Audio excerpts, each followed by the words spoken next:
వర్ణించడం జరిగింది. సో మన జీవితం అంతా కూడా మనకి దాన్ని చక్కబెట్టుకోవాలంటే మనకి వెలుతురు కావాలి.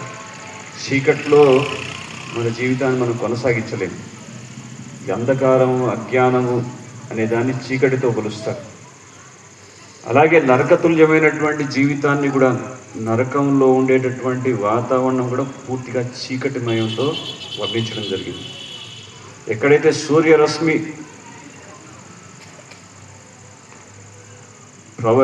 ప్రవేశించినటువంటి ఆ ప్రదేశాన్నే నరకలోకాలు అంటారు, చీకటి ప్రదేశాలు. అందులో అంతా కూడా అశుభము, అమంగళము మరియు భూత ప్రేతాలతో పూర్తిగా నెగిటివ్ ఎనర్జీతో ఉన్నటువంటి ప్రదేశాన్ని నరకాలు అంటారు. సో అందుకే చీకట్లో ఉండకండి, ఎక్కడైతే వెలుగుతుందో అటువైపు రండి. అసతోమ సద్గమయ, తమసోమ జ్యోతిర్గమయ అని మనకి వేదాంత సూత్రాలు బోధిస్తున్నాయి. సూర్యుడి ద్వారానే మన గ్రహాలన్నిటికీ వెలుతురు మరియు ఉష్ణం అనేది అందుతుంది. అలాగే చంద్రుడికి కూడా సూర్యరశ్మినిచ్చేది చంద్రుడి ద్వారా వచ్చేటటువంటి వెన్నెల మనకి కావాల్సినటువంటి పోషకాలన్నింటినీ కూడా ఆ వెన్నెల ద్వారా మనకు లభిస్తుంది. వనస్పతులకి, వనమూలికలకి, పండ్లకి, కూరగాయలకి, వీటన్నిటికీ పోషించేది చంద్రుడి యొక్క వెన్నెల కాంతి. సో ఈ విధంగా మన మనిషికి, మానవుడికి ముఖ్యంగా అవసరమైనటువంటి సూర్య భగవానుడి యొక్క ఉత్సవాన్ని ఈ సంక్రాంతి వేడుకగా, మకర సంక్రాంతి వేడుకగా మనం జరుపుకుంటాం. మనకి భగవద్గీతలో ఆ సూర్య భగవానుడి గురించి కూడా శ్రీకృష్ణ భగవానుడు స్పష్టంగా వెల్లడిస్తారు సూర్యనారాయణ గురించి. టెక్నాలజీ అనే తర్వాత మనం ఆధునికంగా అభివృద్ధి సాధించామనేటువంటిది అనుకుంటూ టెక్నాలజీని ఇప్పుడు పెంచుకుంటున్నాం, కానీ ఇదంతా కూడా థర్డ్ క్లాస్ టెక్నాలజీ. కానీ ఒకప్పుడు భారతదేశం కృషి ప్రధాన దేశంగా ఉన్నప్పుడు దాన్ని సోనికా చిడియా అన్నారు. అంటే కృషి అంటే వ్యవసాయానికి ప్రాధాన్యత ఇచ్చేవారు. ఎక్కడ కూడా ఆకలి చావులు ఉండేవి కాదు, ఎక్కడ కూడా అనారోగ్యమైనటువంటి సూచనలు ఉండేవి కాదు. ప్రతి చోట అందరూ కూడా పచ్చిక బయళ్ళలో, చక్కటి వాతావరణంలో ప్రశాంతంగా సరళమైనటువంటి జీవితాన్ని గడుపుతూ ఉన్నతమైనటువంటి లక్ష్యం కోసం పాటుపడేవాళ్ళు. అది జీవన విధానంగా ఉండేది. సో ఆ విధంగా వ్యవసాయం చేస్తూ భూమిని, గోవుని ఆధారంగా చేసుకొని జీవితాన్ని గడిపేవారు. భూమిని, గోవుని ఆధారంగా చేసుకున్నటువంటి వారు ఎన్నటికీ మోసపోరు అంటారు. అంటే భూమి మనకి తల్లితో సమానం, భూమాత అంటాం. అలాగే గోవు కూడా, ఆవు కూడా మనకి తల్లితో సమానం. హరే కృష్ణ. ఆవు కూడా తల్లితో సమానం. సో భూమిని గోమాత అంటాం, గోవుని భూమాత అంటాం, గోవుని గోమాత అంటాం. అంటే మొత్తం విశ్వాన్నంతా పోషిస్తుంది గోమాత. అందుకే విశ్వమాత అంటాం. ఒక తల్లి బిడ్డని 9 మాసాలు గర్భంలో మోసి ఆ విధంగా బిడ్డని పాలిస్తుంది, ఆ విధంగా పోషిస్తుంది. కానీ మొత్తం విశ్వాన్ని పోషించేటటువంటి ఆ తల్లి గోమాత. అందుకే విశ్వమాత అన్నారు. సమస్త దేవతలంతా కూడా గోమాతలో నివాసం ఉంటారు.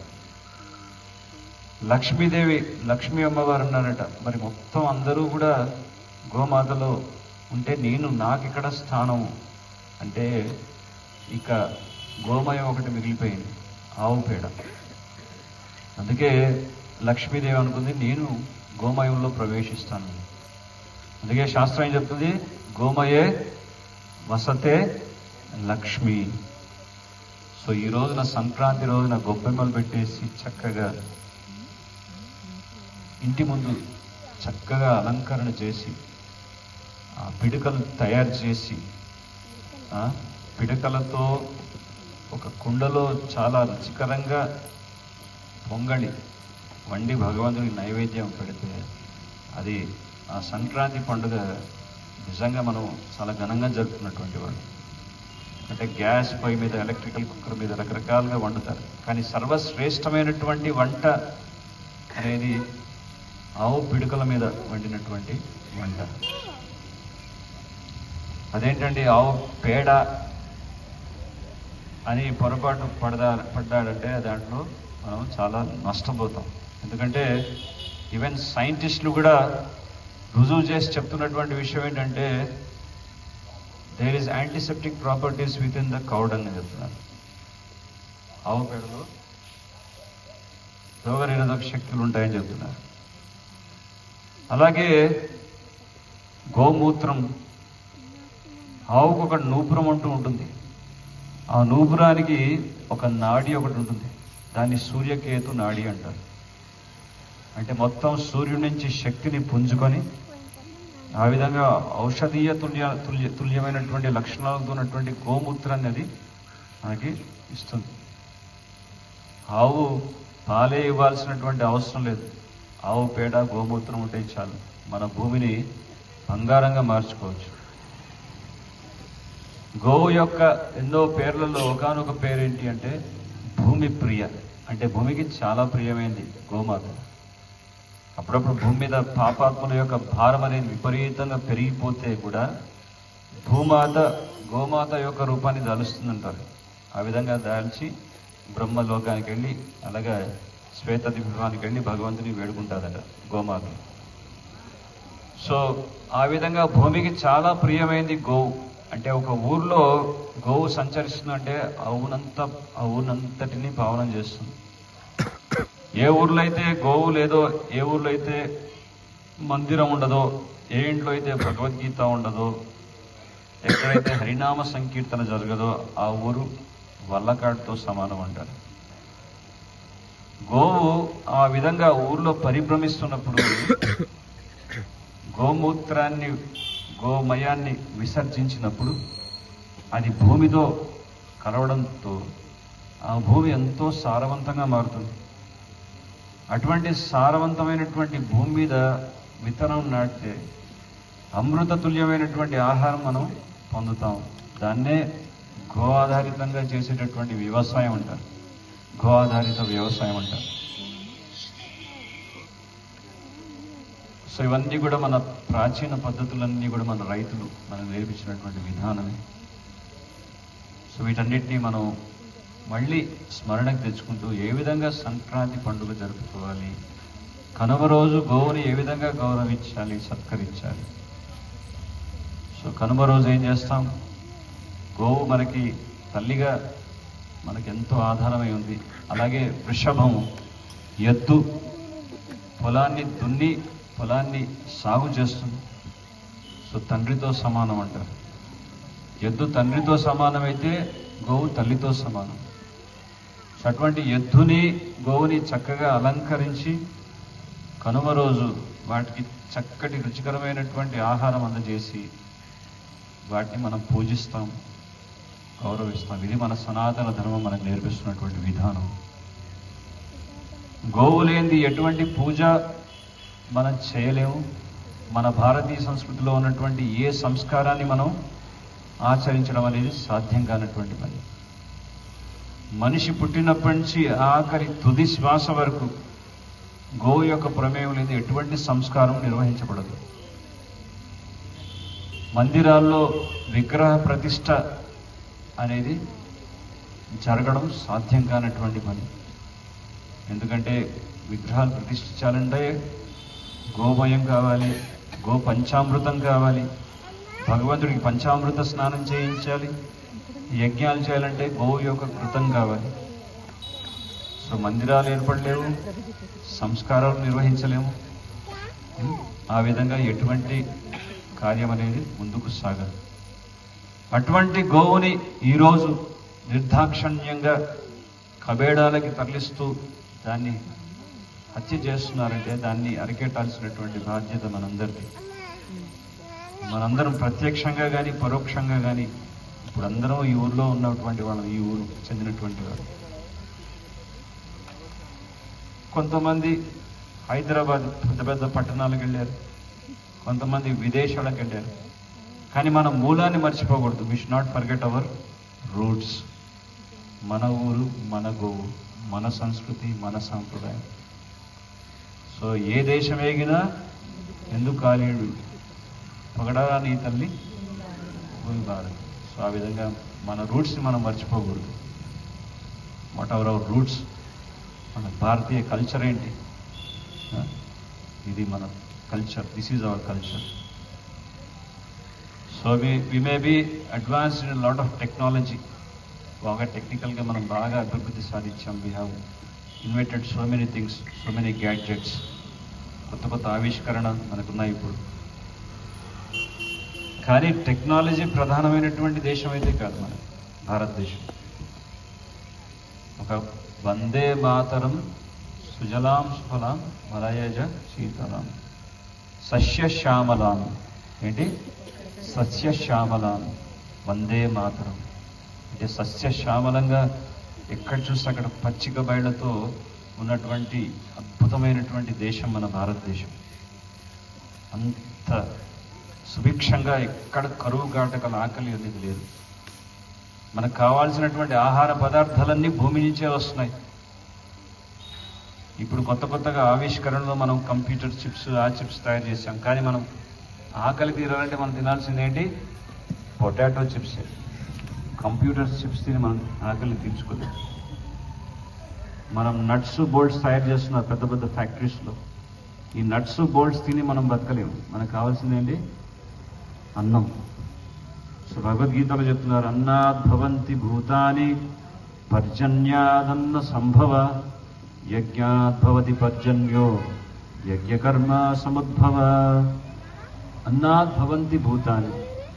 ప్రతి ఒక్క జీవి ఆధారం, తన యొక్క జీవితాన్ని నిలుపుకోవాలంటే తనకు కావాల్సింది ఏంటి? ఆహారం, అన్నం. సో అటువంటి అన్నం ఎక్కడి నుంచి పండుతుంది? అది ఎవరి సృష్టి? భగవంతుడి యొక్క సృష్టి. భగవంతుడు ఏర్పాటు చేసినటువంటి ప్రకృతి నుంచి వచ్చేటటువంటి ఒక అద్భుతమైనటువంటి వరం మనకి. మనకు కావాల్సినటువంటి అతి రుచికరమైనటువంటి పదార్థాలన్నీ ఎక్కడి నుంచి వస్తున్నాయి? భూమి నుంచి. తీయటి మామిడి పండ్లు, పులుపుగా ఉన్నటువంటి నిమ్మకాయలు, అలాగా ఒగురుగా ఉన్నటువంటి కాయలు, అలాగే చేదుగా ఉన్నటువంటి కాకరకాయలు, ఈ షడ్రుచులు ఏవైతే ఉన్నాయో మనం రోజు ఆస్వాదిస్తుంటాం మన వంటకాలలో, భోజనాల్లో, అవన్నీ సరఫరా చేసేది భూమాత. అటువంటి భూమాతని మనం కాపాడుకోవాలి. అటువంటి గోమాతని మనం కాపాడుకోవాలి. చాణక్యుడు అనేటువంటి ఒక గొప్ప మహాపండితుడు, ఒక గొప్ప విద్వాంసుడు. మనందరికీ తెలుసు చాణక్యుడి గురించి. చాణక్యుడు అంటాడు, ప్రతి ఒక్క వ్యక్తికి 7 తల్లులు ఉంటారు. ఆ 7 తల్లుని మనం ఎప్పుడు కూడా మర్చిపోకూడదు. మొదటి తల్లి, మనకి జన్మనిచ్చినటువంటి తల్లి. ఒకసారి చెప్పండి, ఆత్మమాత, గురుర్ పత్ని, బ్రాహ్మణి, రాజపత్నిక, ధేను, ధాత్రి, తథా పృథ్వీ, సప్తైతాం మాతరస్మృత. ప్రతి ఒక్క వ్యక్తికి, మనిషి పుట్టినటువంటి ప్రతి ఒక్క వ్యక్తికి 7 తల్లులు ఉంటారు. అందులో మొట్టమొదటి తల్లి ఆత్మమాత, మనకి జన్మనిచ్చినటువంటి తల్లి. బిడ్డకి, శిశువుకి మొట్టమొదటి గురువు ఎవరంటే కూడా తల్లి. ప్రధానమైనటువంటి గురువు తల్లి. అటువంటి తల్లిని మనం గౌరవించాలి. మనకి శరీరానికి కావాల్సినటువంటి పోషణ అంతా కూడా తల్లి ద్వారానే మనం పొందాం. ఈరోజు మనం ఎంతో ఉన్నత స్థాయిలో ఉండవచ్చు, ఎక్కడో ఉండవచ్చు, బాగా డబ్బు సంపాదించవచ్చు. కానీ మనం మాతృమూర్తిని మనం ఇప్పుడు మర్చిపోకూడదు. సో ఆత్మమాత, మనకు జన్మనిచ్చినటువంటి తల్లి. గురుర్ పత్ని, గురు ఆధ్యాత్మిక జ్ఞానాన్ని మనకి ప్రసాదించేటటువంటి గురువు. ఒకప్పుడంతా కూడా గురుకుల పాఠశాలలు ఉండేవి మన భారతదేశంలో. మన విద్యా వ్యవస్థ అంతా కూడా గురుకులంగానే ఉండేది. కానీ తర్వాత బ్రిటిష్ వాళ్ళు వచ్చి మన భారతదేశం మీద దండయాత్ర చేసి వాళ్ళ యొక్క విద్యా విధానాన్ని వాళ్ళు ఇక్కడ స్థాపించి వెళ్ళారు. సో ఇప్పుడు ఉన్నటువంటి ఎడ్యుకేషనల్ సిస్టమ్ అంతా కూడా బ్రిటిష్ ఎడ్యుకేషనల్ సిస్టమే. అదే సిస్టంలో ఉన్నాం ఇంకా. ప్రౌడ్ టు బి మేరా భారత్ మహాన్, గర్వ సే కహో కి మే భారతీయ హూ. కానీ ఇంకా వాళ్ళు అక్కడ నుంచి మన స్వతంత్రం మనకి వచ్చింది, మనకి స్వతంత్ర దినోత్సవం, గణతంత్ర దినోత్సవం చాలా వేడుకగా జరుపుకుంటున్నాం. కానీ ఇంకా వాళ్ళు ఆడిచినటువంటి విధంగానే ఆడుతున్నాం. అంటే అక్కడ మన భారతదేశాన్ని విడిచిపెట్టి వెళ్ళి వాళ్ళ విద్యా వ్యవస్థనే ఇక్కడ స్థాపించి వెళ్ళారు. సో అదే సిస్టంలో ఉన్నాం ఇంకా. సో అక్కడికి వెళ్ళి అక్కడి నుంచి రిమోట్లో మనం ఆడిస్తున్నారు. సో మళ్ళీ మన గురుకుల విద్యా వ్యవస్థలు మళ్ళీ మనం స్థాపించుకోవాలి. సో గురుకుల పాఠశాలలో విద్య అనేది ఏ విధంగా ఉండేదంటే, ఒక విద్యార్థికి గురువు పరిశీలించి తగిన రీతిలో విద్యనిచ్చేవారు. అంతేగాని నువ్వు మ్యాథమెటిక్స్లో పాస్ అవ్వకపోతే, నువ్వు ఫిజిక్స్లో పాస్ అవ్వకపోతే, కెమిస్ట్రీలో పాస్ అవ్వకపోతే యు ఆర్ ఫెయిల్ అని డిక్లేర్ చేయడం మాత్రం జరిగేది కాదు. భగవంతుడి సృష్టిలో no one is a failure, no one can be a failure. Everyone has a particular skill and talent. Everyone is meant for a particular task. So అది గురుకుల విద్యా వ్యవస్థలో ఆ విధంగా ఆ విద్యార్థిని చక్కగా గమనించి పరిశీలించి తగిన రీతిలో విద్యనిచ్చేవారు. If is a very good artist, art ఆ కళలో ప్రేరేపించేవాడు. If is a nice musician, మంచి సంగీత విద్వాంసుడైతే సంగీత కళ నేర్పించేవారు. If is a like a kshatriya type, ఒక సోల్జర్గా ఉన్నాడు అనుకోండి, మంచి యుద్ధ ధనుర్విద్యను నేర్పించేవారు.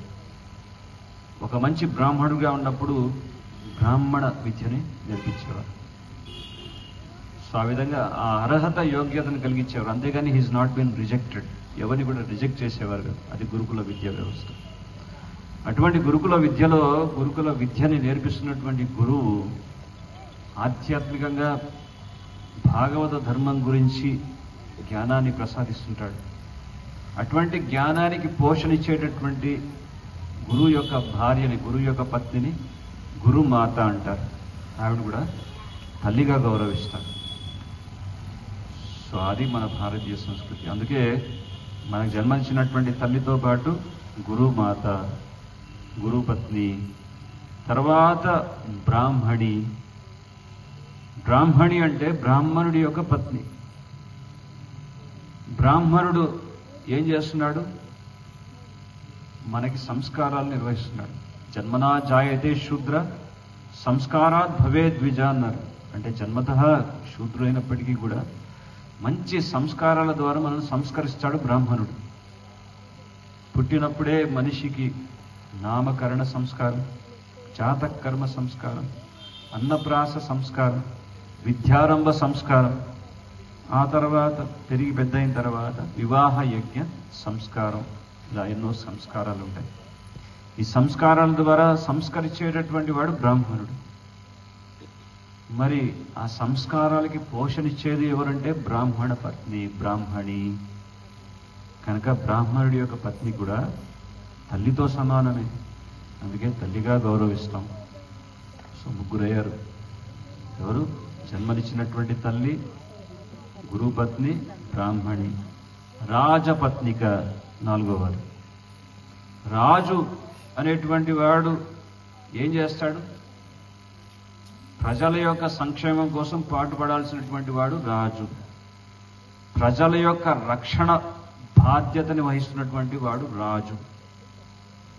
సో ప్రజల యొక్క రక్షణ యొక్క బాధ్యత అంతా కూడా రాజు మీద ఆధారపడి ఉంది.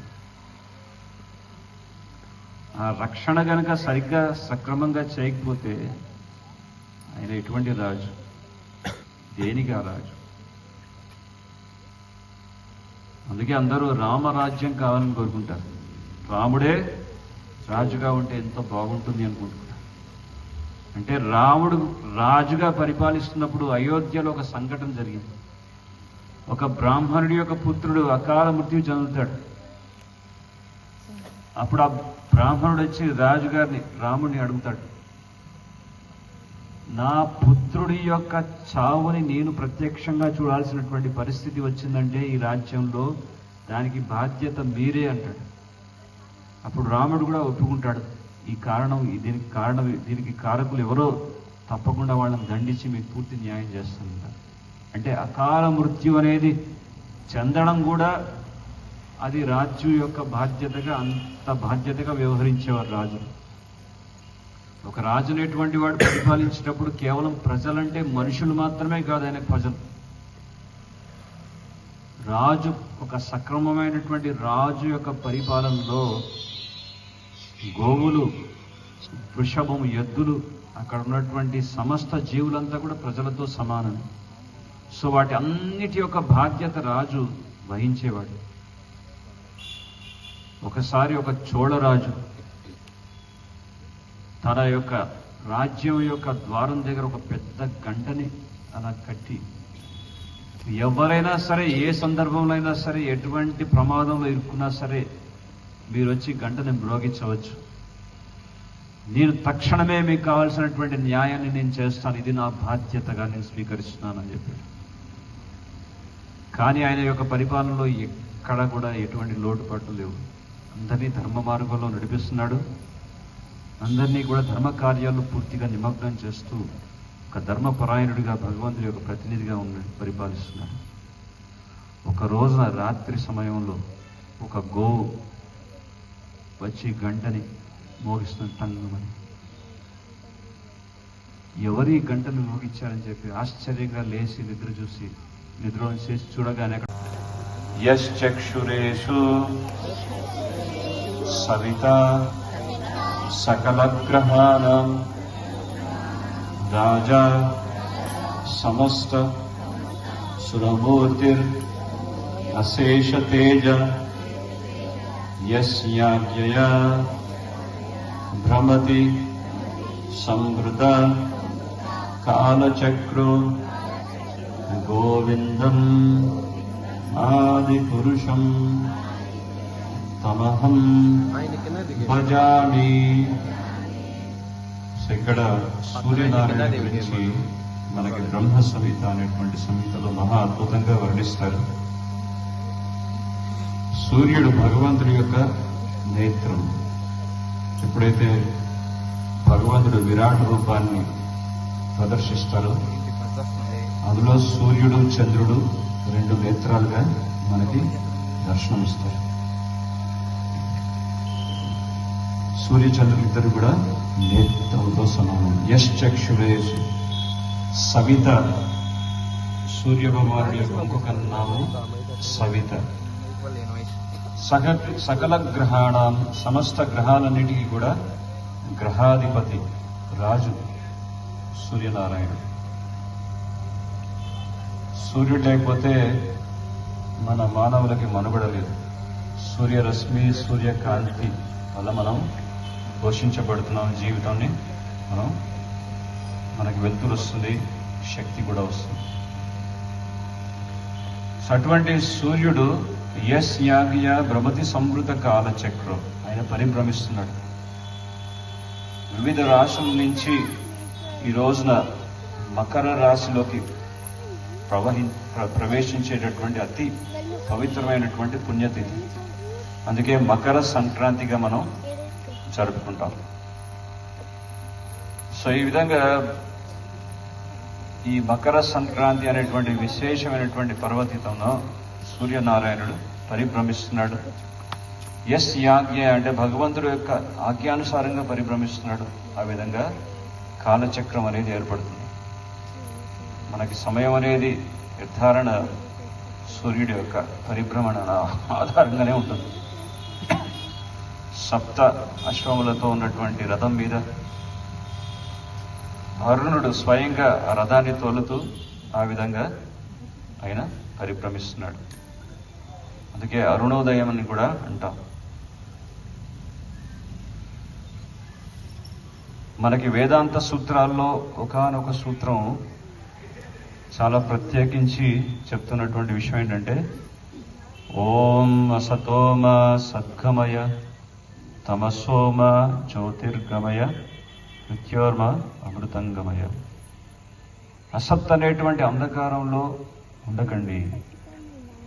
ఎక్కడైతే జ్ఞానం ఉందో, ఎక్కడైతే వెలుతురుందో అటువైపు రండి అని మనకి వేదాంత సూత్రాల్లో స్పష్టంగా వర్ణించడం జరిగింది.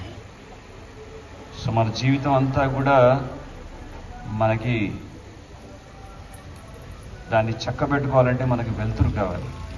చీకట్లో మన జీవితాన్ని మనం కొనసాగించలేము. ఈ అంధకారము, అజ్ఞానము అనే దాన్ని చీకటితో పోలుస్తారు. అలాగే నరకతుల్యమైనటువంటి జీవితాన్ని కూడా, నరకంలో ఉండేటటువంటి వాతావరణం కూడా పూర్తిగా చీకటిమయంతో వర్ణించడం జరిగింది. ఎక్కడైతే సూర్యరశ్మి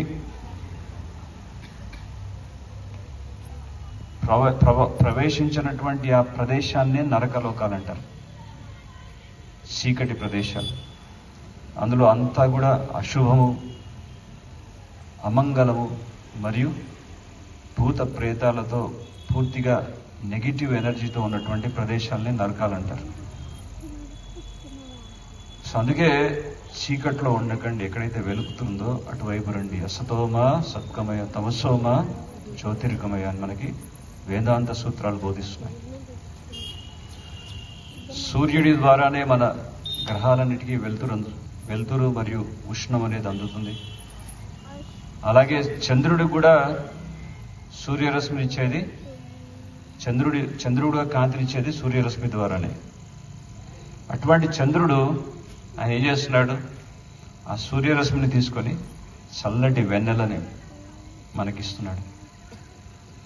చంద్రుడి ద్వారా వచ్చేటటువంటి వెన్నెల మనకి కావాల్సినటువంటి పోషకాలన్నింటినీ కూడా ఆ వెన్నెల ద్వారా మనకు లభిస్తుంది.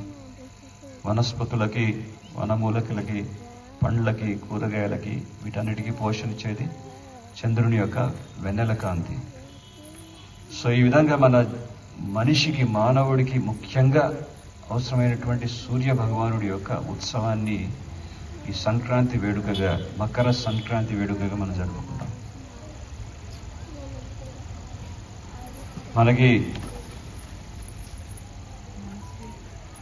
భగవద్గీతలో ఆ సూర్య భగవానుడి గురించి కూడా శ్రీకృష్ణ భగవానుడు స్పష్టంగా వెల్లడిస్తారు. సూర్యనారాయణ గురించి ఇమం వివస్వతే యోగం ప్రోక్తవానహమవ్యయం వివస్వాన్ మనవే ప్రాహుర్ మనురిస్వాకవే బ్రవీత్ అని ఈ శ్లోకంలో సూర్యనారాయణ గురించి ప్రస్తావిస్తారు శ్రీకృష్ణ భగవానుడు. ఇమం వివస్వతే యోగం, వివస్వానుడు అంటే సూర్యనారాయణుడు. అర్జునుడితో కృష్ణుడు ఏం చెప్తున్నాడంటే, ఓ అర్జున, నేను ఇచ్చేటటువంటి భగవద్గీత జ్ఞానం అనేది ఇది మొట్టమొదటిసారి నీకు ఇవ్వట్లేదు ఇక్కడ. ఇది చాలా పురాతనమైనటువంటి జ్ఞానం.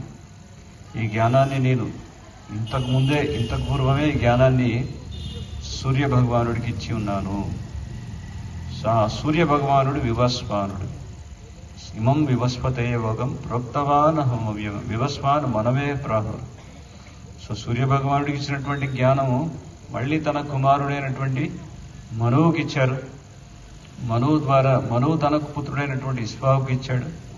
సో ఆ విధంగా ఇస్వాకు వంశంలోంచి ఆ జ్ఞానం అనేది ఒక పరంపరాగతంగా ఆ జ్ఞానం అనేది పంచడం జరిగింది అని భగవద్గీతలో చెప్తున్నారు.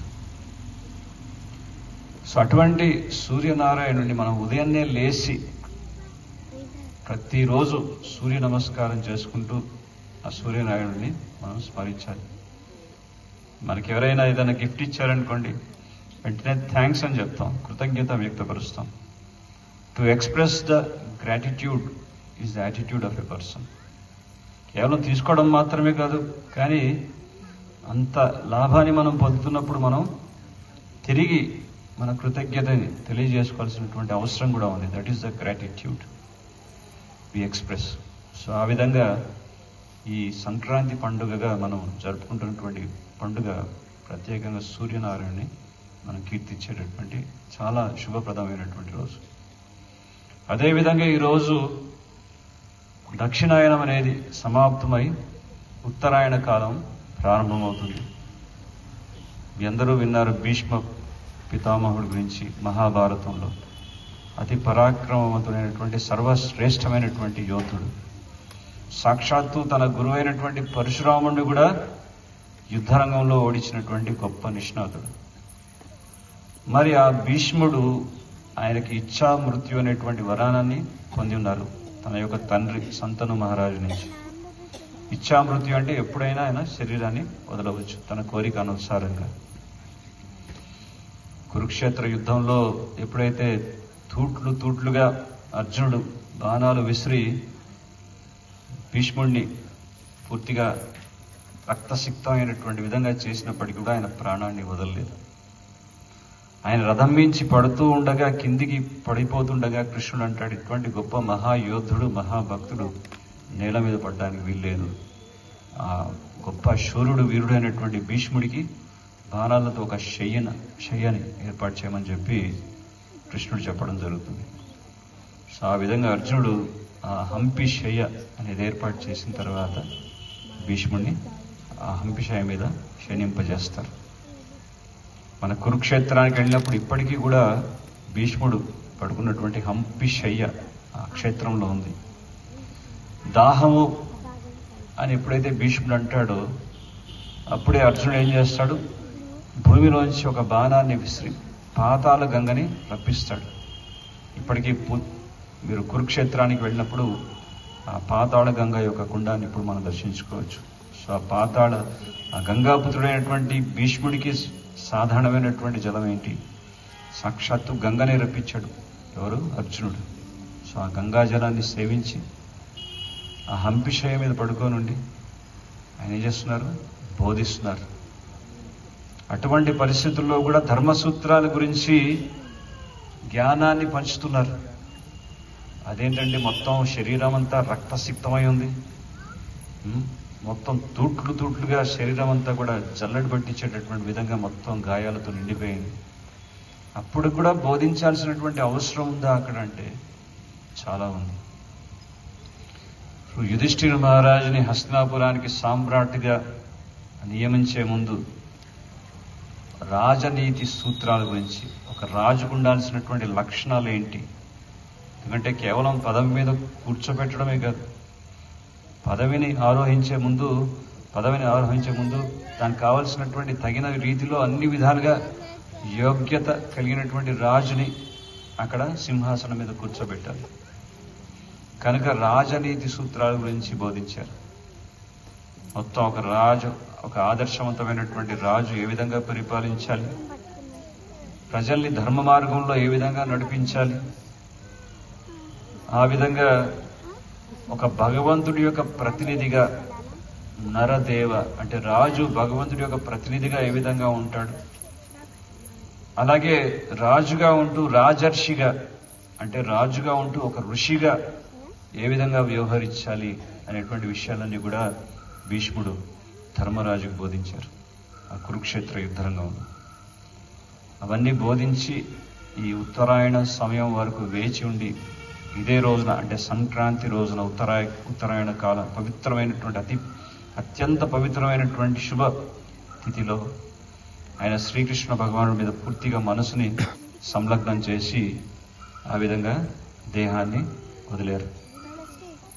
సో ఈ రెండు పుణ్యతిథులు దక్షిణాయనం ఉత్తరాయణం అంటే దేవతలు నిద్రించే సమయాన్ని దక్షిణాయనం అంటారు, దేవతలంతా మేలుకునే సమయాన్ని ఉత్తరాయణ కాలం అంటారు. సో చాలా పవిత్రమైనటువంటి పుణ్యతిథి. సో దేవతలు మేలుకొనేటటువంటి అతి శుభప్రదమైనటువంటి సమయాన్ని బ్రహ్మ ముహూర్తం అంటారు. సో ఈ రోజున సంక్రాంతి రోజున అందరూ కూడా ఉదయాన్నే బ్రహ్మ ముహూర్తంలో లేచి చక్కగా నువ్వులతో నూనెని తలకి మర్దన చేసి చక్కగా స్నానం చేస్తారు. అలాగే రకరకాల పిండి వంటలు చేసి అందరినీ బంధుమిత్రులు అందరినీ కూడా ఆహ్వానించి ఈ వేడుక మనం జరుపుకుంటాం ఈ అత్యంత పుణ్యతిథిలో. ఈ పుణ్యతిథిలో ఎవరికైనా దానం చేసిన, బ్రాహ్మణులకి గోవులకి సేవ చేసిన చాలా అత్యంత అద్భుతమైనటువంటి సుకృతి మనకి లభిస్తుంది. అందుకే ఈ విశేషమైనటువంటి పర్వదితాల గురించి చాలా అద్భుతంగా వర్ణిస్తుంది శాస్త్రం. ముఖ్యంగా పండుగ 3 రోజులు సంక్రాంతి తర్వాత వచ్చేటటువంటి పండుగ కనుమ అంటాం. అంటే రైతుల యొక్క పండుగ ఇది. రైతు మన భారతదేశానికి వెన్నుముక్క లాంటి వాడు. ఒక రైతన్న జై జవాన్ జై కిసాన్ అంటాం. అంటే ఆ సరిహద్దుల్లో ప్రాణాన్ని పణంగా పెట్టి అక్కడ కాపలా కాస్తూ ఉన్నాడు కాబట్టి మనం ఇక్కడ సురక్షితంగా నిద్రపోగలుగుతున్నాం, ఒక సైనికుడు. అలాగే జై కిసాన్ అని కూడా అంటాం. కిసాన్ అంటే రైతు. చక్కటి ఆహారాన్ని పండించి మనందరి యొక్క ఆకలిని తీర్చేటటువంటి ఆ రైతన్నకి మనం కృతజ్ఞత తెలుపుకునేటటువంటి రోజు ఈరోజు. సో సంక్రాంతి రైతుల యొక్క పండుగ. ముఖ్యంగా మన పంట చేతికొచ్చి మొట్టమొదటి పంట ఏదైతే ఉందో అది భగవంతుడికి నైవేద్యంగా సమర్పించి పొంగల్ అంటే ఒక కుండలో ఆ బియ్యపు గింజల్ని రకరకాల బెల్లము ఈ విధమైనటువంటి ద్రవ్యాలన్నింటినీ కలిపి సూర్యరశ్మిలో వంట చేస్తారు, ఆవు పిడకలేసి. సో దాన్నే పొంగల్ అంటారు, సంక్రాంతి అంటారు. సో ఆ విధంగా సూర్యనాడుని కనిపిస్తారు రైతులు. సో రైతు తను పండించే ఆహారం అంటే వ్యవసాయం అనేది ఎంత ముఖ్యమైనటువంటి క్షేత్రము.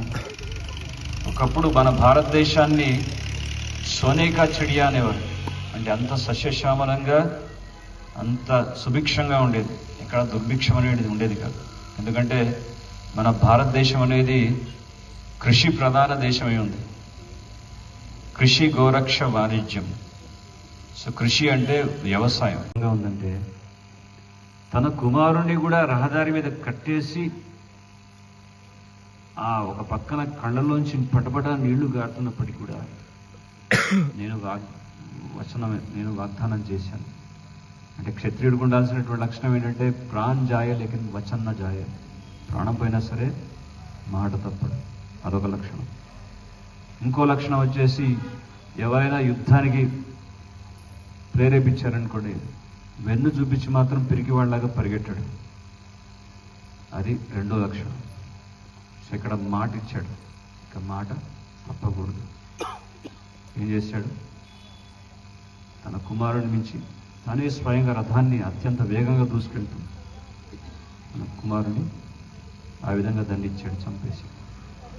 సో ఆ రోజు నుంచి తనకి మనునీతి చోళ అంటే మను సంహితలో ఉన్నటువంటి సూత్రాల్ని చాలా ఖచ్చితంగా పాటించినటువంటి చోళరాజు కాబట్టి మనునీతి చోళ అని చెప్పి ఆయన్ని కీర్తించారు.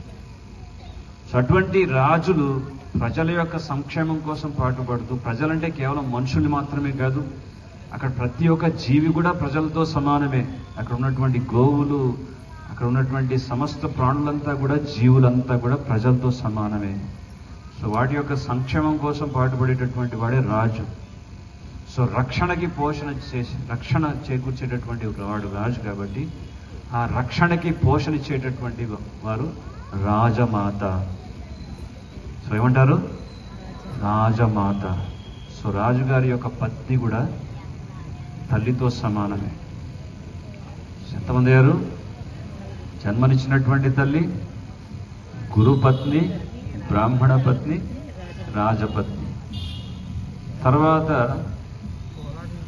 ధేనుర్ధాత్రి. ధేను అంటే ఎవరు? ధేను అంటే ఏంటి? ఆవు. కామధేను అనే పేరు విన్నారుగా. ఈ కామధేను అంటే ఆవుకున్నటువంటి ఒక లక్షణం ఏంటంటే,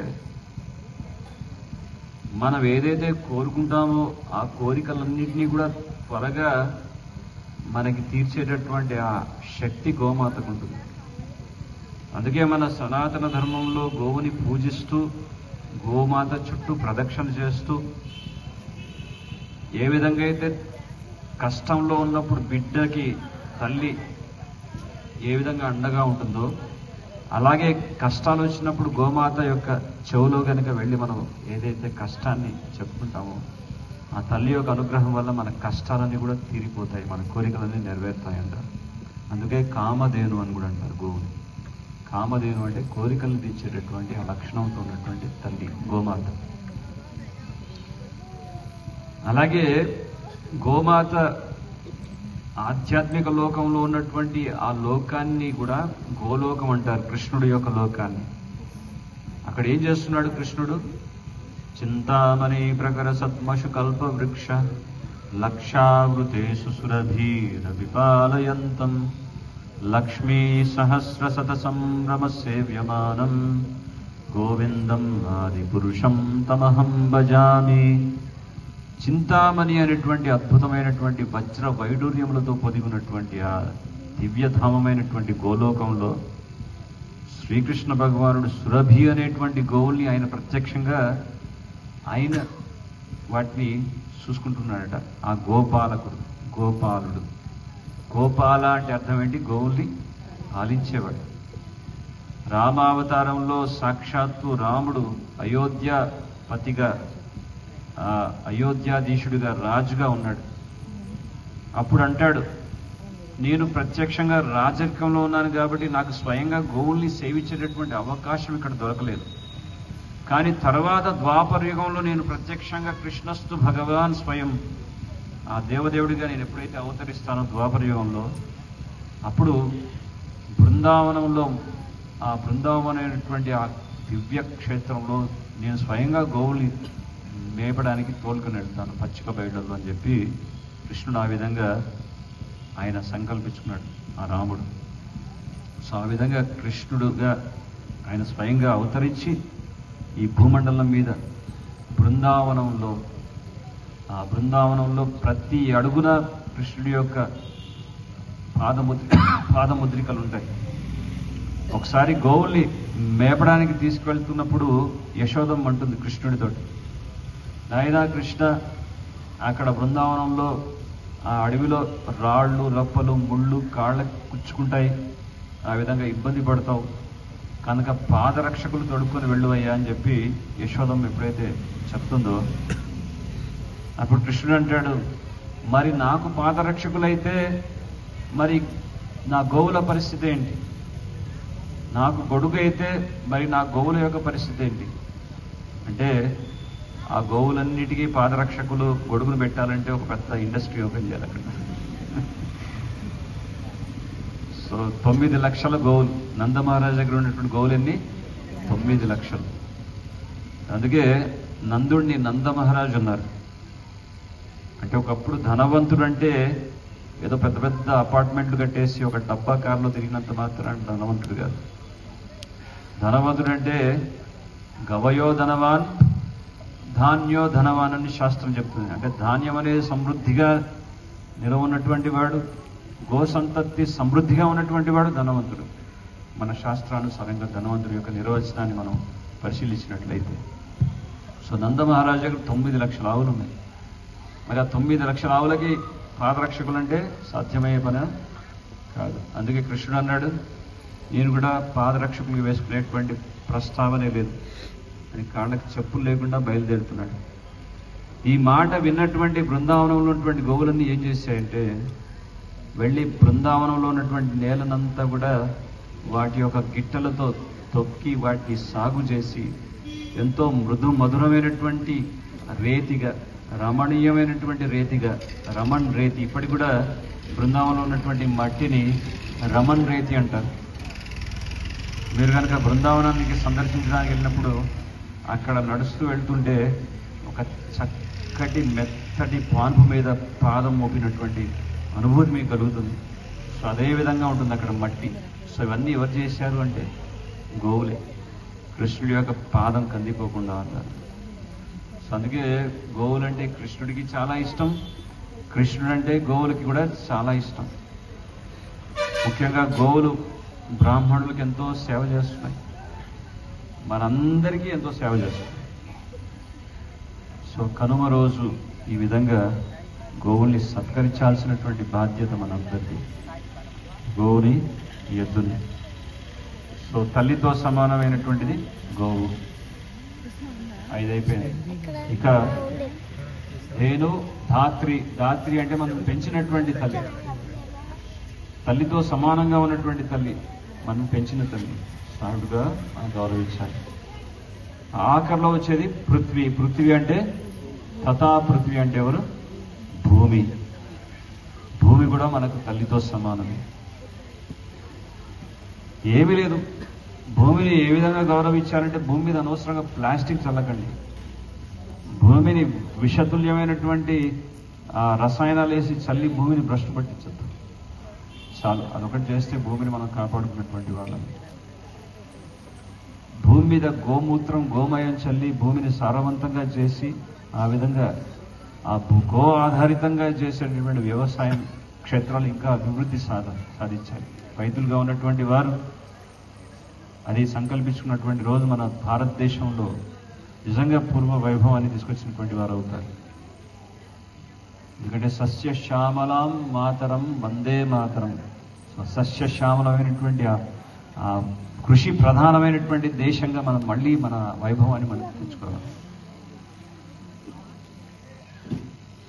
సో అందరికీ ఒక చిన్న సూచన, మీరంతా కూడా ఈ సంక్రాంతి వేడుకకి మళ్ళీ బ్యాక్ టు రూట్స్ అనేటువంటి విధంగా ఎక్కడ ఏ పట్టణాల్లో ఉన్నా ఏ దేశ విదేశాల్లో ఉన్నా మళ్ళీ తిరిగి మన గ్రామానికి వచ్చారు.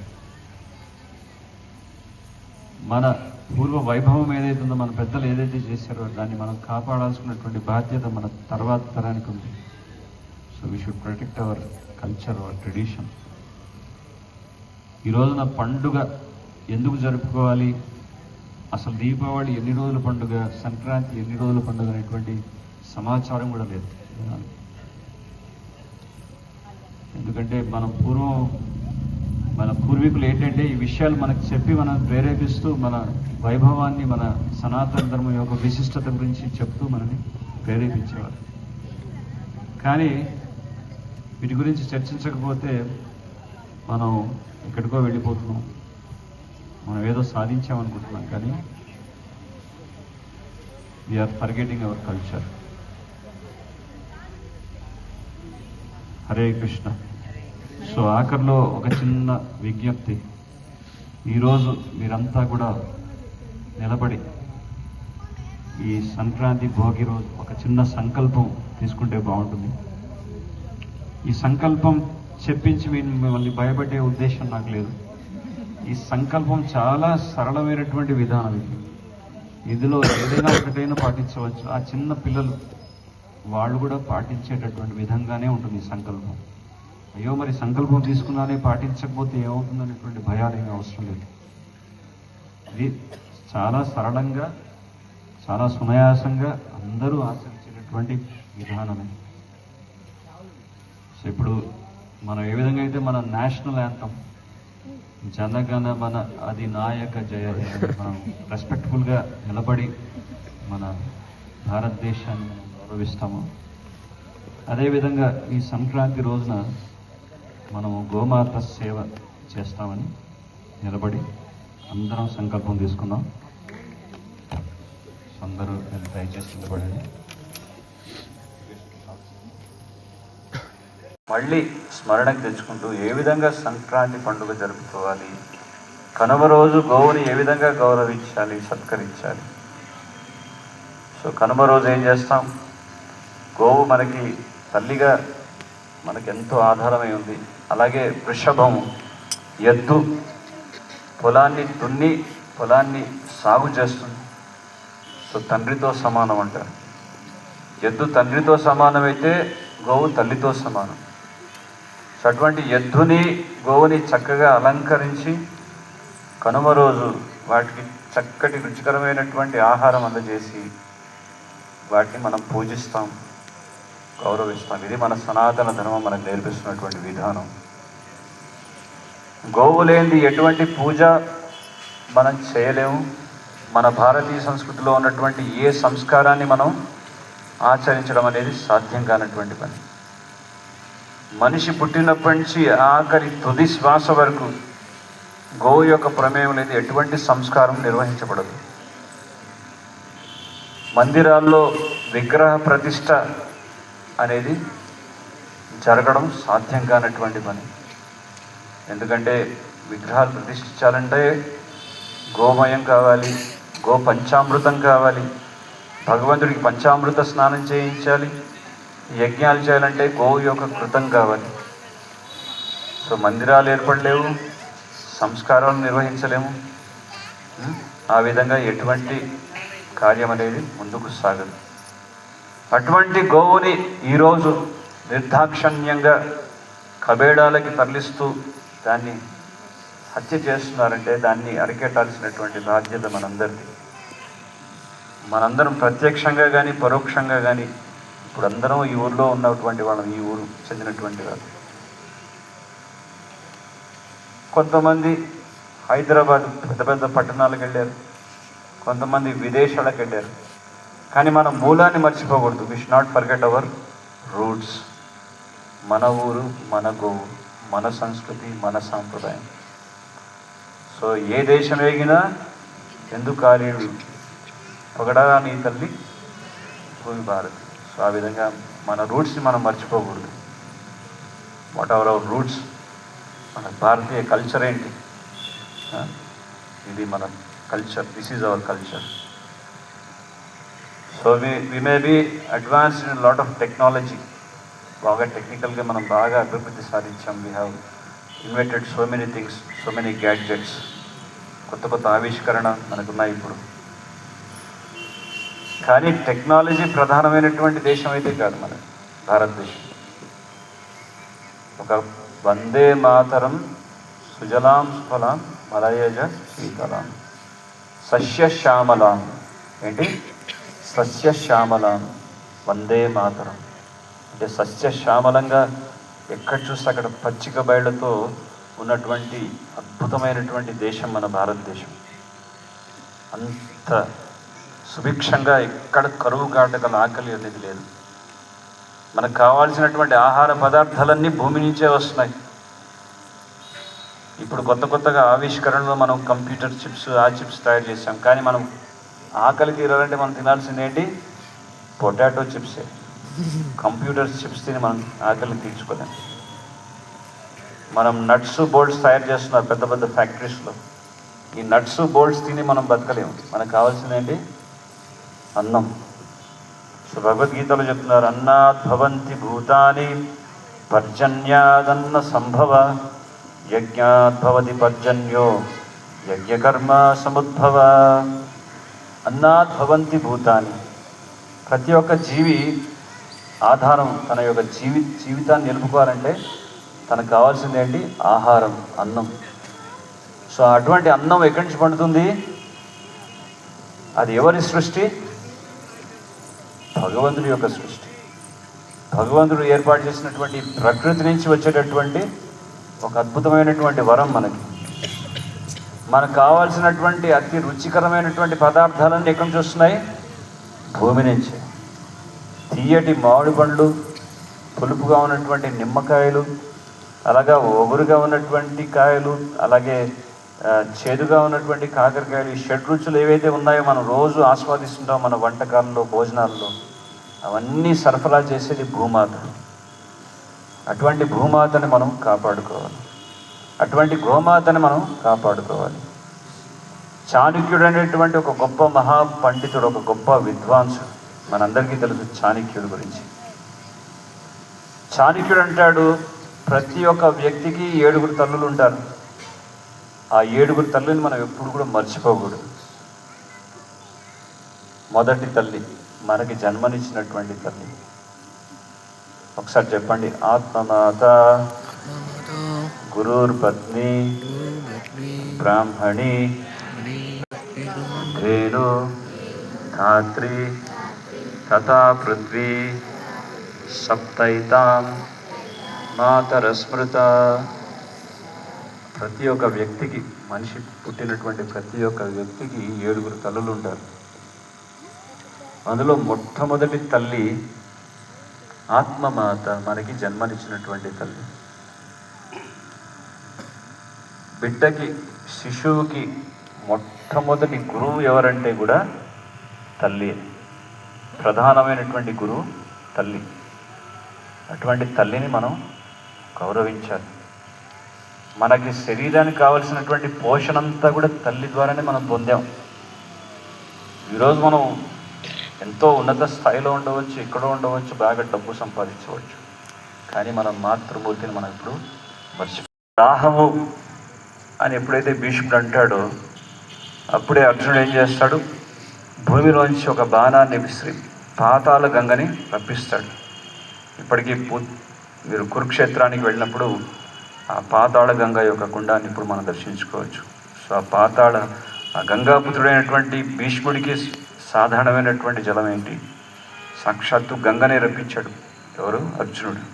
సో ఆ గంగా జలాన్ని సేవించి ఆ హంపిశయ మీద పడుకోనుండి ఆయన ఏం చేస్తున్నారు? బోధిస్తున్నారు. అటువంటి పరిస్థితుల్లో కూడా ధర్మసూత్రాల గురించి జ్ఞానాన్ని పంచుతున్నారు. అదేంటంటే మొత్తం శరీరం అంతా రక్తసిక్తమై ఉంది, మొత్తం తూట్లుగా శరీరం అంతా కూడా జల్లడి పట్టించేటటువంటి విధంగా మొత్తం గాయాలతో నిండిపోయింది. అప్పుడు కూడా బోధించాల్సినటువంటి అవసరం ఉందా అక్కడ అంటే చాలా ఉంది. యుధిష్ఠిర మహారాజుని హస్తినాపురానికి సామ్రాట్గా నియమించే ముందు రాజనీతి సూత్రాల గురించి, ఒక రాజుకు ఉండాల్సినటువంటి లక్షణాలు ఏంటి, ఎందుకంటే కేవలం పదవి మీద కూర్చోబెట్టడమే కాదు, పదవిని ఆరోహించే ముందు దానికి కావలసినటువంటి తగిన రీతిలో అన్ని విధాలుగా యోగ్యత కలిగినటువంటి రాజుని అక్కడ సింహాసనం మీద కూర్చోబెట్టాలి. కనుక రాజనీతి సూత్రాల గురించి బోధించారు. మొత్తం ఒక ఆదర్శవంతమైనటువంటి రాజు ఏ విధంగా పరిపాలించాలి, ప్రజల్ని ధర్మ మార్గంలో ఏ విధంగా నడిపించాలి, ఆ విధంగా ఒక భగవంతుడి యొక్క ప్రతినిధిగా, నరదేవ అంటే రాజు భగవంతుడి యొక్క ప్రతినిధిగా ఏ విధంగా ఉంటాడు, అలాగే రాజుగా ఉంటూ రాజర్షిగా అంటే రాజుగా ఉంటూ ఒక ఋషిగా ఏ విధంగా వ్యవహరించాలి అనేటువంటి విషయాలన్నీ కూడా భీష్ముడు ధర్మరాజుకు బోధించారు ఆ కురుక్షేత్ర యుద్ధరంగంలో. అవన్నీ బోధించి ఈ ఉత్తరాయణ సమయం వరకు వేచి ఉండి ఇదే రోజున అంటే సంక్రాంతి రోజున ఉత్తరాయణ కాలం పవిత్రమైనటువంటి అత్యంత పవిత్రమైనటువంటి శుభ తిథిలో ఆయన శ్రీకృష్ణ భగవానుడి మీద పూర్తిగా మనసుని సంలగ్నం చేసి ఆ విధంగా దేహాన్ని వదిలేరు. సో ఈ రెండు పుణ్యతిథులు దక్షిణాయనం, ఉత్తరాయణం అంటే దేవతలు నిద్రించే సమయాన్ని దక్షిణాయనం అంటారు, దేవతలంతా మేల్కొనే సమయాన్ని ఉత్తరాయణ కాలం అంటారు. సో చాలా పవిత్రమైనటువంటి పుణ్యతిథి. సో దేవతలు మేల్కొనేటువంటి అతి శుభప్రదమైనటువంటి సమయాన్ని బ్రహ్మ ముహూర్తం అంటారు. సో ఈ రోజున సంక్రాంతి రోజున అందరూ కూడా ఉదయాన్నే బ్రహ్మ ముహూర్తంలో లేచి చక్కగా నువ్వులతో నూనెని తలకి మర్దన చేసి చక్కగా స్నానం చేస్తారు. అలాగే రకరకాల పిండి వంటలు చేసి అందరినీ బంధుమిత్రులు అందరినీ కూడా ఆహ్వానించి ఈ వేడుక మనం జరుపుకుంటాం ఈ అత్యంత పుణ్యతిథిలో. ఈ పుణ్యతిథిలో ఎవరికైనా దానం చేసిన, బ్రాహ్మణులకి గోవులకి సేవ చేసిన చాలా అత్యంత అద్భుతమైనటువంటి సుకృతి మనకి లభిస్తుంది. అందుకే ఈ విశేషమైనటువంటి పర్వదితాల గురించి చాలా అద్భుతంగా వర్ణిస్తుంది శాస్త్రం. ముఖ్యంగా పండుగ 3 రోజులు, సంక్రాంతి తర్వాత వచ్చేటటువంటి పండుగ కనుమ అంటాం. అంటే రైతుల యొక్క పండుగ ఇది. రైతు మన భారతదేశానికి వెన్నుముక్క లాంటి వాడు. ఒక రైతన్న జై జవాన్ జై కిసాన్ అంటాం. అంటే ఆ సరిహద్దుల్లో ప్రాణాన్ని పణంగా పెట్టి అక్కడ కాపలా కాస్తూ ఉన్నాడు కాబట్టి మనం ఇక్కడ సురక్షితంగా నిద్రపోగలుగుతున్నాం, ఒక సైనికుడు. అలాగే జై కిసాన్ అని కూడా అంటున్నాం. కిసాన్ అంటే రైతు. చక్కటి ఆహారాన్ని పండించి మనందరి యొక్క ఆకలిని తీర్చేటటువంటి ఆ రైతన్నకి మనం కృతజ్ఞత తెలుపుకునేటటువంటి రోజు ఈరోజు. సో సంక్రాంతి రైతుల యొక్క పండుగ.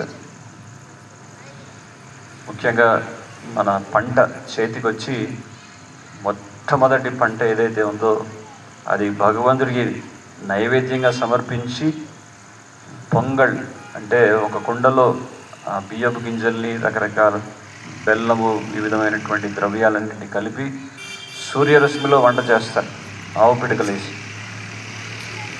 సో దాన్నే పొంగల్ అంటారు, సంక్రాంతి అంటారు.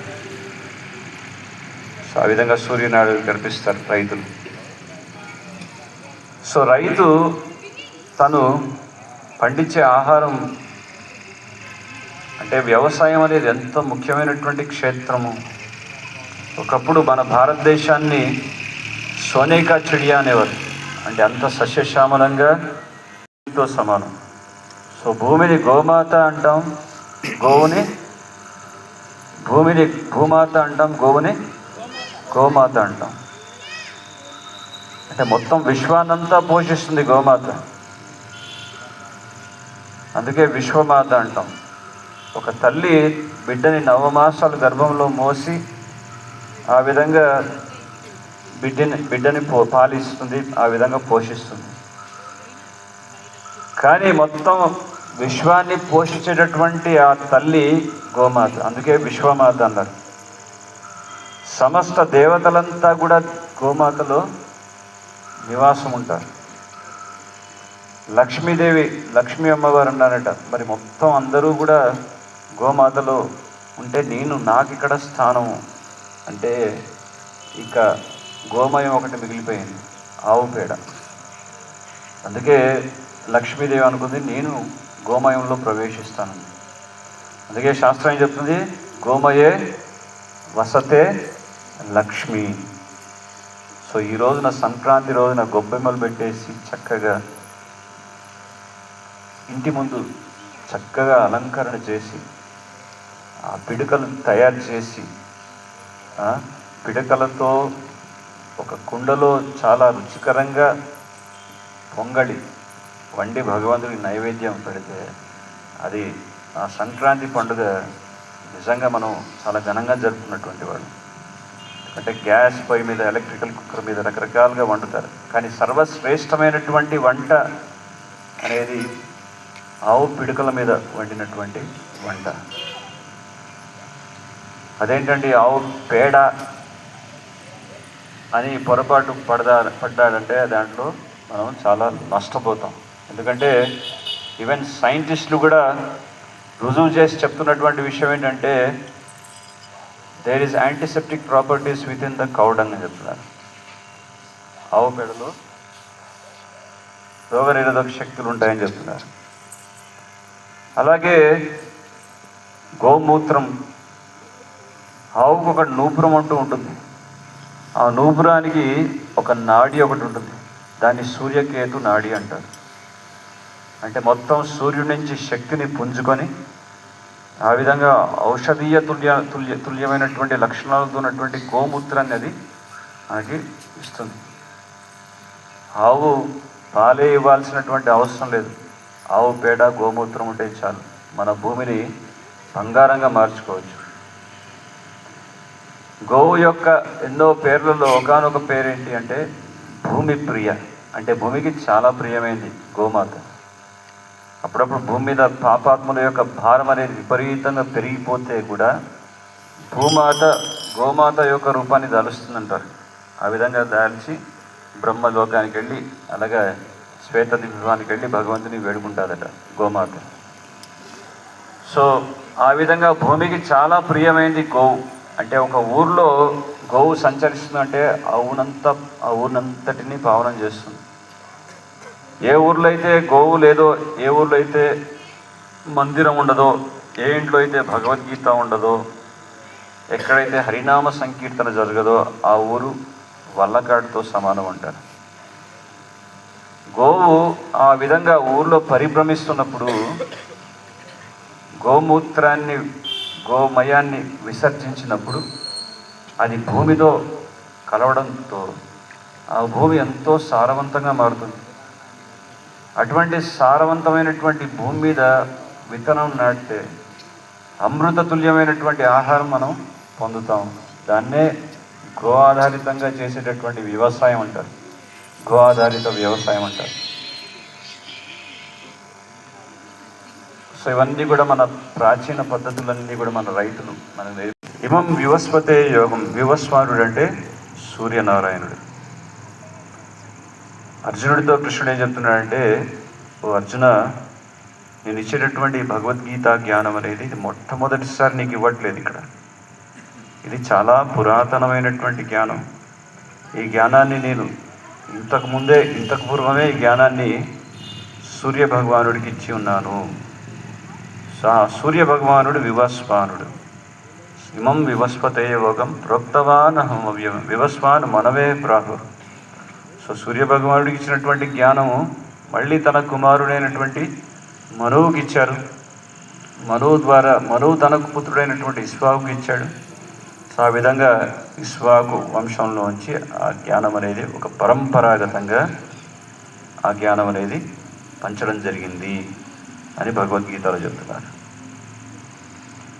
సో అటువంటి సూర్యనారాయణుడిని మనం ఉదయాన్నే లేచి ప్రతిరోజు సూర్య నమస్కారం చేసుకుంటూ ఆ సూర్యనారాయణుడిని మనం స్మరించాలి.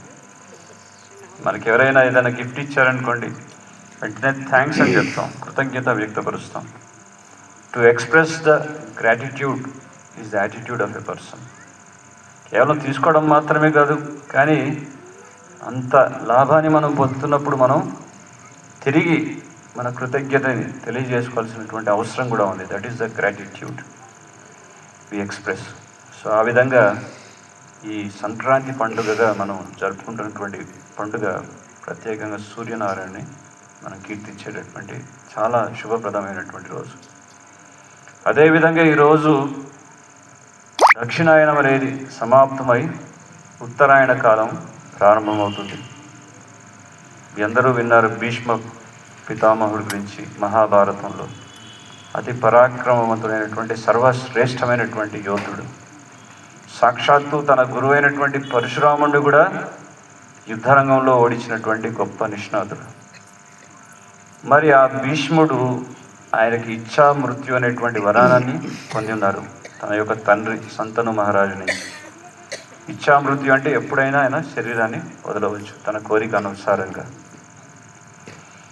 కురుక్షేత్ర యుద్ధంలో ఎప్పుడైతే తూట్లుగా అర్జునుడు బాణాలు విసిరి భీష్ముడిని పూర్తిగా రక్తసిక్తమైనటువంటి విధంగా చేసినప్పటికీ కూడా ఆయన ప్రాణాన్ని వదలలేదు. ఆయన రథం మించి పడుతూ ఉండగా, కిందికి పడిపోతుండగా కృష్ణుడు అంటాడు, ఇటువంటి గొప్ప మహాయోధుడు మహాభక్తుడు నేల మీద పడడానికి వీల్లేదు.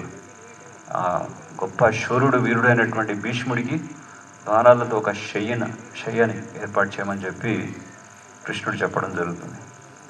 సో ఆ విధంగా అర్జునుడు ఆ హంపి శయ్య అనేది ఏర్పాటు చేసిన తర్వాత భీష్ముడిని ఆ హంపి శయ్య మీద శయనింపజేస్తారు.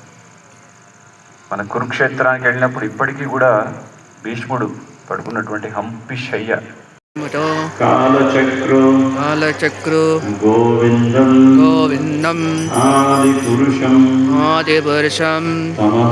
తమహం భజామి.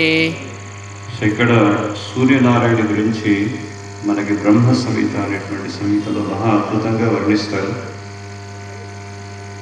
సూర్యుడు ఎప్పుడైతే భగవంతుడు విరాట రూపాన్ని ప్రదర్శిస్తారో అందులో సూర్యుడు చంద్రుడు రెండు నేత్రాలు. సమస్త గ్రహాలన్నిటికీ కూడా గ్రహాధిపతి రాజు సూర్యనారాయణుడు. సూర్యుడు లేకపోతే మన మానవులకి మనుగడ లేదు. సూర్యరశ్మి సూర్యకాంతి వల్ల మనం పోషించబడుతున్నాం. జీవితాన్ని మనకి వెలుతురు వస్తుంది, శక్తి కూడా వస్తుంది. అటువంటి సూర్యుడు యస్ యాగియ భ్రమతి సంవృత కాలచక్రం ఆయన పరిభ్రమిస్తున్నాడు. వివిధ రాశుల నుంచి ఈ రోజున మకర రాశిలోకి ప్రవేశించేటటువంటి అతి పవిత్రమైనటువంటి పుణ్యతిథి. అందుకే మకర సంక్రాంతిగా మనం జరుపుకుంటాం. సో ఈ విధంగా ఈ మకర ఆజ్ఞానుసారంగా పరిభ్రమిస్తున్నాడు. ఆ విధంగా కాలచక్రం అనేది ఏర్పడుతుంది. మనకి సమయం అనేది నిర్ధారణ సూర్యుడి యొక్క పరిభ్రమణ ఆధారంగానే ఉంటుంది. సప్త అశ్వములతో ఉన్నటువంటి రథం మీద అరుణుడు స్వయంగా ఆ రథాన్ని తోలుతూ ఆ విధంగా ఆయన పరిభ్రమిస్తున్నాడు. మనకి వేదాంత సూత్రాల్లో ఒకానొక సూత్రం చాలా ప్రత్యేకించి చెప్తున్నటువంటి విషయం ఏంటంటే, ఓం అసతోమ సద్గమయ తమసోమ జ్యోతిర్గమయ మృత్యోర్మ అమృతంగమయ. అసత్ అనేటువంటి అంధకారం ఉండేది, ఎక్కడ దుర్భిక్షం అనేది ఉండేది కాదు. ఎందుకంటే మన భారతదేశం అనేది కృషి ప్రధాన దేశమై ఉంది. కృషి గోరక్ష వాణిజ్యం. సో కృషి అంటే వ్యవసాయం. టెక్నాలజీ అనేది తర్వాత మనం ఆధునికంగా అభివృద్ధి సాధించామనేటువంటిది అనుకుంటూ టెక్నాలజీని ఇప్పుడు పెంచుకుంటున్నాం, కానీ ఇదంతా కూడా థర్డ్ క్లాస్ టెక్నాలజీ. కానీ ఒకప్పుడు భారతదేశం కృషి ప్రధాన దేశంగా ఉన్నప్పుడు దాన్ని సోనేకా చిడియా అన్నారు. అంటే కృషి అంటే వ్యవసాయానికి ప్రాధాన్యత ఇచ్చేవారు. ఎక్కడ కూడా ఆకలి చావులు ఉండేవి కాదు, ఎక్కడ కూడా అనారోగ్యమైనటువంటి సూచనలు ఉండేవి కాదు. ప్రతి చోట అందరూ కూడా పచ్చిక బయళ్ళలో చక్కటి వాతావరణంలో ప్రశాంతంగా సరళమైనటువంటి జీవితాన్ని గడుపుతూ ఉన్నతమైనటువంటి లక్ష్యం కోసం పాటుపడేవాళ్ళు. అది జీవన విధానంగా ఉండేది. సో ఆ విధంగా వ్యవసాయం చేస్తూ భూమిని గోవుని ఆధారంగా చేసుకొని జీవితాన్ని గడిపేవారు.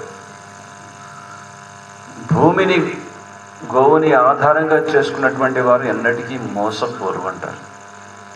అంటే భూమి మనకి తల్లితో సమానం, భూమాత అంటాం. అలాగే గోవు కూడా, ఆవు కూడా మనకి తల్లితో సమానం. నాయక జయ హే అని మనం రెస్పెక్ట్ఫుల్గా నిలబడి మన భారతదేశాన్ని మనం గౌరవిస్తాము. అదేవిధంగా ఈ సంక్రాంతి రోజున మనము గోమాత సేవ చేస్తామని నిలబడి అందరం సంకల్పం తీసుకుందాం. అందరూ దయచేసి నిలబడండి.